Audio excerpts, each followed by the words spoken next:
Made it to the bottom. Okay. According to your signal, you're at the coordinates. Any sign of our haul?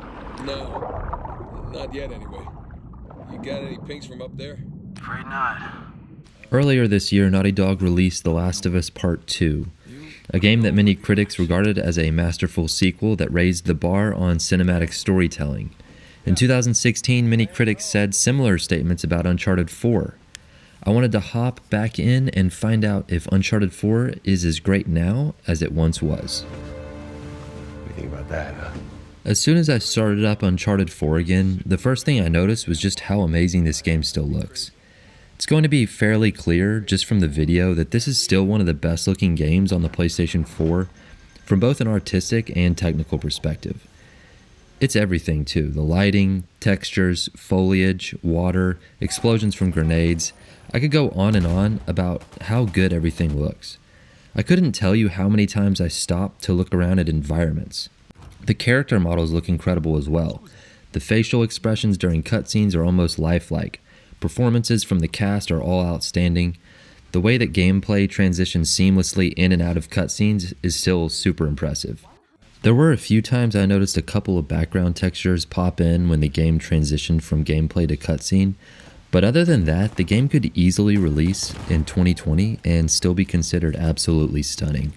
I had a feeling it would still look good, but I was surprised at just how great it still looks. Of course, the next thing I did when I finally stopped looking around at environments was play the game. So I was very curious to see how well the gameplay actually holds up. Hey, give me a call when you're tall enough to ride the rides. Running and walking around as Nathan Drake still feels excellent. A big reason is thanks to the animations that still look incredible. Whether you're jumping, climbing, sliding, or rolling, everything looks and feels just as good as I remember. I noticed while climbing the side of a cliff that Nate's hand was reaching out for a handhold, and slight adjustments of the analog stick by me would move his arm slightly. There are just so many details like that. In Uncharted 4, a major addition to the gameplay is the rope. Nate can swing across gaps that he couldn't jump across typically, and he can use it to climb up cliffs or walls. The rope also adds a very exciting option to combat. Nate can hold 2 weapons and some grenades. The guns feel great to aim and shoot. They all sound excellent as well.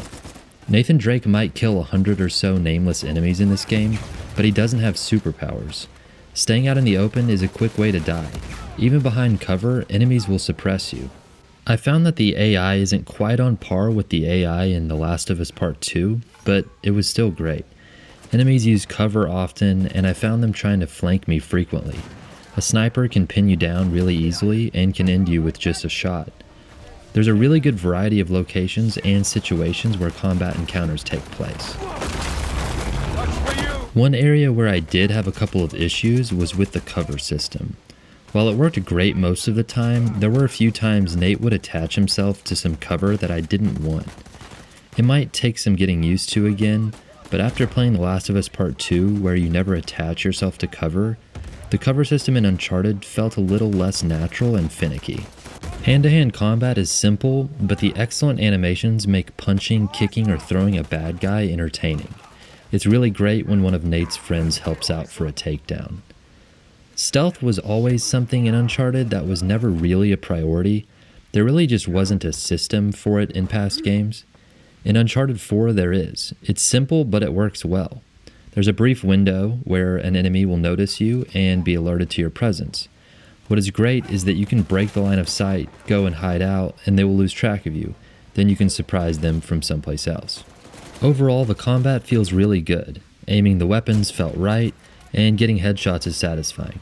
The blend of platforming and combat all comes together really well. The locations where you fight enemies feels natural. It doesn't feel like you are fighting them in a little arena. And it doesn't feel like you're fighting endless waves either. It also feels like you're actually encountering less enemies in Uncharted 4 than in the previous Uncharted entries. The level design is excellent in and out of combat. Previous Uncharted games are known for their incredible action movie set pieces. Back when I played the game for the first time, I felt like there just weren't as many in Uncharted 4 as there were previously. I wanted some big epic set pieces like the train sequence in Uncharted 2. Playing Uncharted 4 again made me realize those moments are still there. They're just different. There are a few moments in particular that, while in scope may not be as epic, they are more detailed, complex, and exciting than any of the previous set pieces in this series. There are several times throughout Uncharted 4 where you are free to navigate a large open environment. You might have an SUV or a boat. I have to say the winch on the SUV is still crazy cool. In these open sections, you can freely get out and wander around. There are plenty of secrets and puzzles to discover. You might even encounter a group of enemies. These open environments look outstanding, and it's so fun to explore them. It's pretty clear that these moments influence the open environment of Lost Legacy and The Last of Us Part 2. Naughty Dog is known for delivering excellent dialogue between characters while outside of cutscenes. These open sections just give the game time to breathe. As the player, it gives some freedom and choice, and it creates plenty of opportunities to hear the characters talk to one another. The dialogue can be humorous, it can shed light on characters' histories, give the player information about the environments, and help further drive the narrative of the game. Naughty Dog has been doing that for a while now, but it's something most other games still can't manage to do anywhere near the level on display in Uncharted 4. In 2017, Naughty Dog released a standalone expansion to Uncharted 4 titled Uncharted Lost Legacy. It's a great game, but you should not play it without first beating Uncharted 4. At the time of Uncharted 4's release, I thought it was one of the best stories in the series. Going back to it today just makes me realize that it's not up there as one of the best stories, it is the best story. Gracias. As Uncharted 4 begins, Nate and Elena are married and seem to be living a relatively normal life. Nate has a normal job. He isn't doing any globe-trotting or treasure hunting. But things get complicated when Nate is forced to balance his innate drive for adventure with his current life. Uncharted 4 tells a deeper, more mature story than the previous games. The story touches on many complicated aspects of life, such as relationships, loyalty, desire, and sacrifice. If it is Naughty Dog's finale for Uncharted, it's a very fitting conclusion.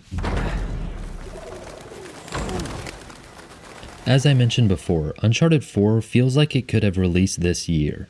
The gameplay still feels great, the level design is excellent, the animations are still some of the best I've ever seen.